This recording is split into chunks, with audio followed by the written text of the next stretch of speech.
You are Locked On Yankees, your daily New York Yankees podcast. Part of the Locked On Podcast Network, your team every day. All right, bonus show time. I am Brian McKeon here without Stacey Gotsoulias because I wanted to give my thoughts in a bonus episode about what's going on with the Los Angeles Dodgers and why everybody out there is just wrong. And I'm going to tell you why I'm right. But first, I want to tell you that Locked On Yankees is brought to you by FanDuel. The NFL playoffs are on, and FanDuel is officially in playoff mode. So visit FanDuel. It's an official sportsbook partner of the NFL, and grab your profit boost pack every NFL playoff game day. So if you guys missed it, Kyle Tucker signed with the Los Angeles Dodgers. It's a 4-year deal for $240 million. I did very bad in trigonometry. That is about $60 million per year. I know what you're thinking. A lot of the money is deferred. That is true. A lot of the money is deferred, but it is counting $60 million towards the luxury tax and towards their AAV, which is all that really matters in a baseball perspective. Now, let me state a couple things first. The Dodgers basically agree that they're going to pay more money in the luxury tax, and they don't care. Now, estimated right now, it's $413 million their payroll is. They're going to pay half of that in a luxury tax. Competitive tax balance is what they're calling it, which is about $206.5 million. It's crazy. It's a lot of money. The Dodgers did profit about $1.2 billion last year, so they're still going to finish $600 million in the green. I want to say this. You ever had a crush on a guy or a girl, and you just think they're the best person in the world, and then they start dating someone else, and you are just devastated, and you wind up hating that other guy or girl? You know why you hate them? Because they have what you don't. They have what you want. That's exactly what the Los Angeles Dodgers are around all of baseball. You're just jealous. Don't be angry. Don't be out there tweeting and stating and going to your family parties and saying the Dodgers are ruining baseball, and this is why we're having a lockout, and this is what's bad for baseball. Dodgers are great for baseball. Dodgers are one of the greatest things happening in baseball since the Yankees in the late 90s. Remember, baseball was super popular in the late 90s, and it's because baseball had a villain. What are things better when there is a villain?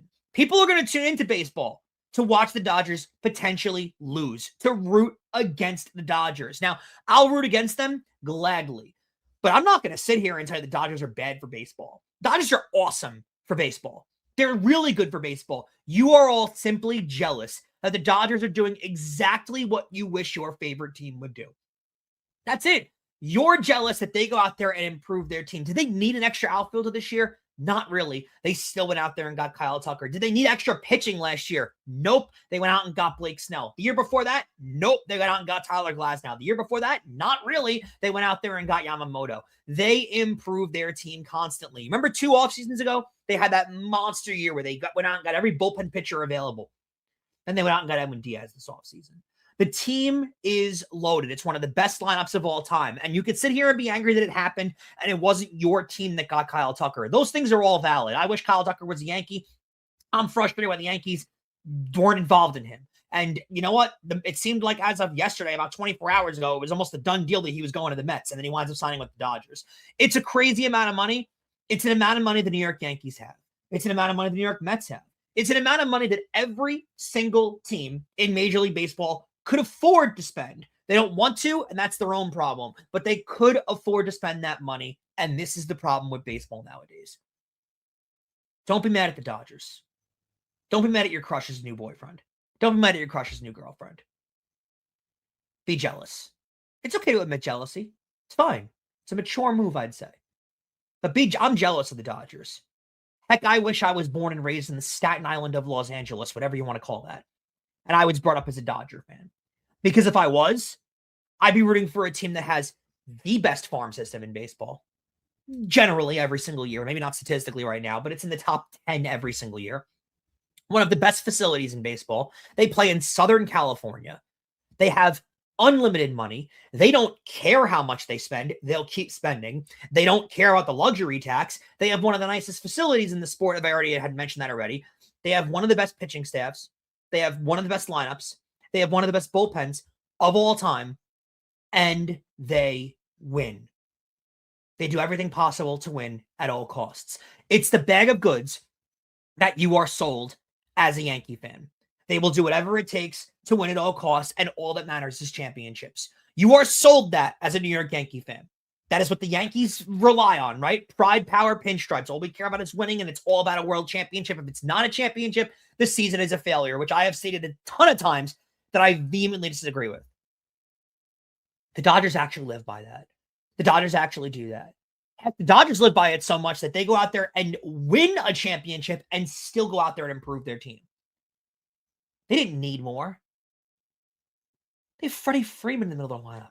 They have Mookie Betts in the middle of their lineup. They have Will Smith in the middle of their lineup. They're loaded. Max Muncy is there. They can afford to have Max Muncy hit 190, but it doesn't matter because they have Shohei Ohtani pitching and hitting for them. They have Roki Sasaki in their bullpen, who's going to start at some point when they need guys. They have Blake Snell. They have Tyler Glasnow. They have Yamamoto. They are loaded beyond belief. And it's exactly what I wish the Yankees were.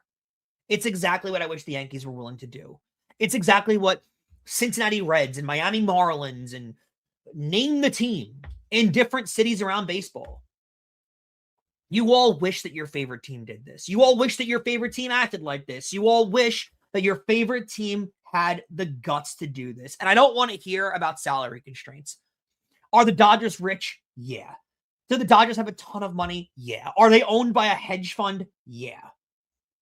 The rest of your teams still make money. The rest of your teams still profit. The rest of your teams are still professional sports franchises in the United States of America. They're still profiting a ton of money every year. They can afford this deal. It's crazy. It's crazy money. $60 million a year for 4 years. It's nuts. For Kyle Tucker, quite frankly, I don't think is necessarily worth that amount of money. But your teams can afford it. They choose not to do it. Two very big distinctions and very big differences. So again, I'll sit here and say, I'm not angry. I'm just jealous. I'm just jealous. And on the Bo Bichette news, comes out later on Friday after the Mets don't get Bo Bichette, after the Mets don't get Kyle Tucker, that they're signing Bo Bichette to a 3-year deal for $126 million. Another crazy contract AAV-wise for Bo Bichette. Bo Bichette makes more than Aaron Judge now. Let that sink in a little bit. Bo Bichette's a fine player. Bo Bichette has never played an inning of third base in the major league level ever, and now he's going to be doing that full-time for the New York Mets, which I think is crazy. And we're far from a Mets podcast, but be happy as Yankee fans that your team is not as reactionary as the New York Mets. Because the New York Mets went out there, didn't get Kyle Tucker, and immediately reacted with giving Bo Bichette an insane contract. Why a 27-year-old is taking a 3-year deal, I'm beyond confused also. But this is a nuts deal for a player that's really good but is playing out of position. And the Mets GM came out and said that he is all focused on run prevention, all focused on defense. Then why did you go bring in a guy who has played no innings at third base, who is already considered a poor fielder? Quite confused on that. Be happy that your team's not as reactionary as the Mets, but I don't hate short-term deals. I'll tell you this, Yankee fans, and I'll leave you this in a parting thought. If there's one guy around baseball who's looking his chops right now, it's Cody Bellinger. That amount of money that he's owed just went up. That contract just went up. Because if the Dodgers are willing to give that deal out to Kyle Tucker, if the Mets are willing to give that deal out to Bo Bichette, the money's flowing clearly this offseason. The Yankees are going to have to pony up and get their guy. And it seems like that's the last guy available. That's the last big piece available. And they need him to compete next year. I want Cody Bellinger as a fan, just like I wanted Bo Bichette as a fan, just like I wanted Kyle Tucker as a fan.